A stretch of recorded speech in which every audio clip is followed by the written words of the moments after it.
Langsung saja Ustadz ke pertanyaan pertama. Saya ingin bertanya sama Ustadz Hanif dulu nih Ustadz. Sebenarnya MUI itu apa? Ya, dan bagaimana sejarahnya? Ya, to the point. Oke, ada tuh jawabannya halaman 28. Jemaah sekalian, Assalamualaikum warahmatullahi wabarakatuh.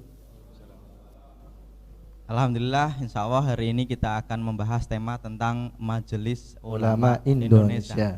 Yang memang ini sempat booming di waktunya, tapi juga sempat tenggelam di waktunya. MUI itu unik.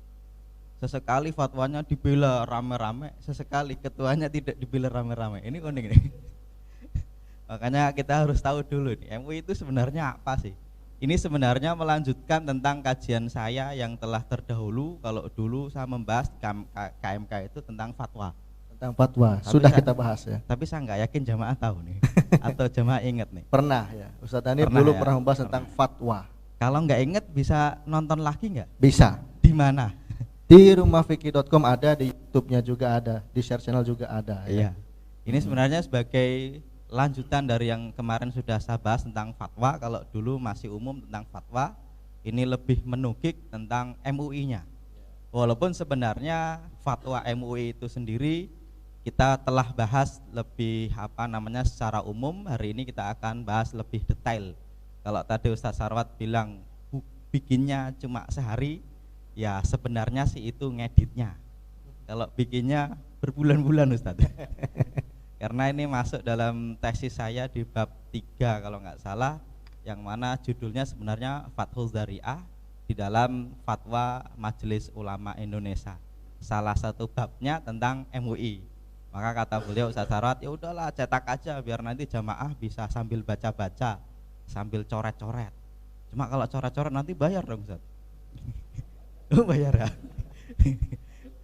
Kalau di makalah kampus kan nggak bayar ya Pak ya. Ini ya mungkin nggak bayar tapi ganti ongkos cetak mungkin gitu.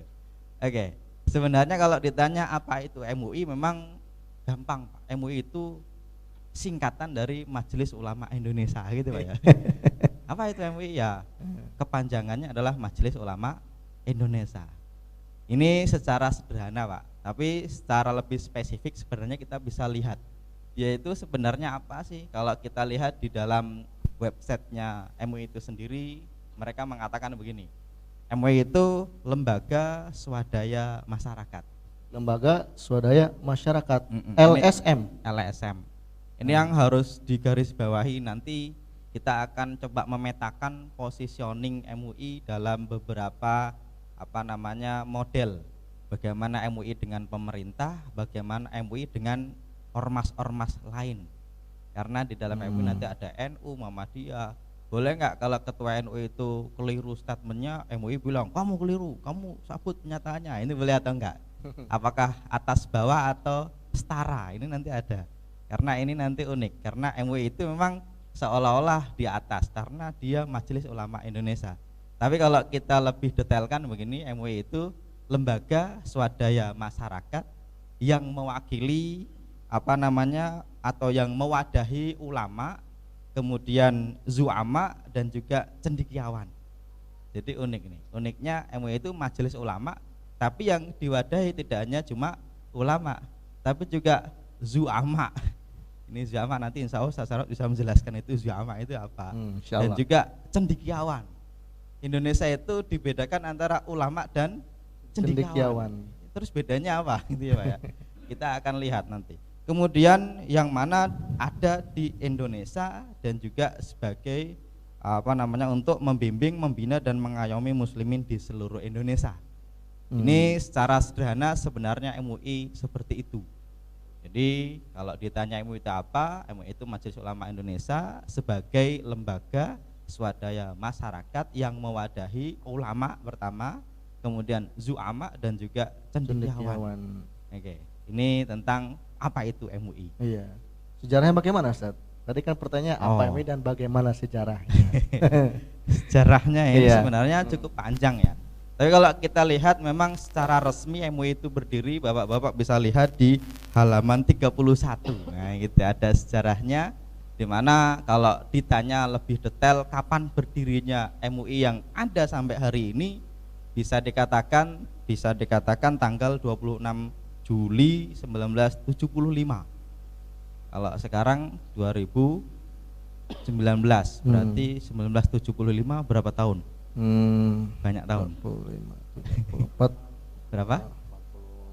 44 tahunan 44 ya, Pak, ya? tahun. Ini yang secara resmi berdiri namanya MUI. Walaupun kalau kita lihat memang sebelum itu sudah ada keinginan untuk mendirikan lembaga yang mewadahi ulama di Indonesia. Kalau kita lihat 1975 itu zamannya Pak Harto. Karena Pak Harto memang kalau tidak salah saat itu beliau lagi semangat Islam, yang mana awalnya memang ingin membentuk organisasi ulama. Tapi kalau kita lihat sebelumnya di zaman Pak Soekarno juga sudah ada usaha. Bahkan dulu di zaman Pak Soekarno sudah ada menteri muda. Agak beda lagi. Tapi ketika ordenya berganti dari orde lama ke orde baru, menterinya ganti semua dan tidak dilanjutkan lagi. Kalau dulu masuk ke pemerintahan, masuk dalam menteri muda. Walaupun di zaman Pak Soekarno masih ada perdebatan apakah majelis ulama itu disebut seperti sekarang atau tidak karena masuk di dalam pemerintahan. Tapi kalau yang ada hari ini itu adanya di zaman Pak Soeharto, di mana para ulama dulu berkumpul paling tidak ada 53 orang, yang mana kalau kita lihat komposisi wakilnya itu unik. 53 orang itu mewakili, kalau kita lihat nanti ada 26 ulama tiap provinsi, karena dulu provinsi kita kan baru 26 ya Pak ya. Setiap satu provinsi ada satu ulama yang mewakili. Kemudian ada 10 wakil dari lembaga ormas yang lain, 10 ormas yang lain. Jadi 26 tambah 10, kemudian 4-nya dari unsur pemerintah. Tapi yang diambil itu ulama dari TNI, AD, AU, AL dan juga polisi. Gitu Pak ya. Ini unik nih. Kalau dulu TNI bisa jadi apa saja dulu Pak Soeharto. Makanya termasuk MUI itu dikasih 4 orang dari TNI plus 13 orang dari unsur pribadi, yang mana dia sudah menjadi tokoh nasional. Kalau dijumlah ada 53 orang, yang mana nanti dia termasuk menandatangani berdirinya MUI tahun 1975. Itu secara sederhananya begitu. Kalau mau dibaca lebih lanjut nanti bisa dibaca. Halaman 35. Halaman 35. Jadi intinya resmi tahun 75. Iya. Dengan tadi 53 komposisi seperti itu ya. Betul. Ya dari provinsi, dari ormas, dari TNI dan dari individu seperti itu ya.